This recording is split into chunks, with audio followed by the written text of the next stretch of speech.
The Ostrons are a neutral syndicate based in Cetus and the plains of Eidolon.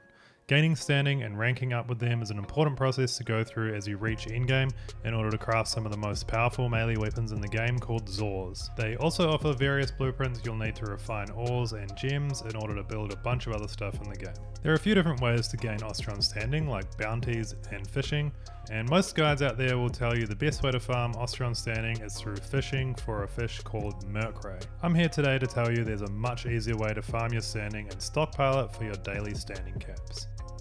Mercray fishing has a fairly lengthy list of prerequisites. You firstly need to be rank 2 with Ostron to buy the mercray bait. Getting there costs just shy of 30,000 standing, plus a few materials. You then need to fish 3 other fish and cut them into bait in order to craft the mercray bait. Not only that, but fishing for mercray is incredibly RNG dependent. I've had countless times where I throw a bait in the water and literally get no fish spawned. Sometimes you'll get 5 or even 10 mercrays, but there's nothing worse than watching your bait waste away in the water with nothing to show for it.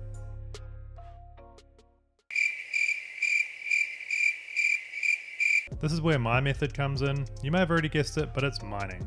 Mining got a whole lot better with the Fortuna update, especially considering we have the Sunpoint Plasma Drill. You can get that from Smokefinger in Fortuna for a measly 2500 rep at neutral rank, which is the one you start on. It's 100% accurate, detects up to 10 ores for up to 60 meters, and shows them on the minimap. That's just as good as the best Ostron cutter that requires 20,000 rep at rank 4. So for this method, you'll definitely want to grab that drill. If you don't have the Solaris United rep, you can easily mine some gems in Orb Valis and turn those into Smokefinger, or simply buy some debt bonds from Ticker and turn them in, although these can get pretty pricey. Once you have the Sunpoint Plasma Drill, head out onto the plains. Heading west of the entrance, you can hit quite a few rock clusters as you move towards the Twin Horns. On the west side of the lake here, you'll find a cave. Caves have an absolutely absurd amount of ore and gem deposits, so go through here collecting everything you can, and don't skip the ores, which are the red veins.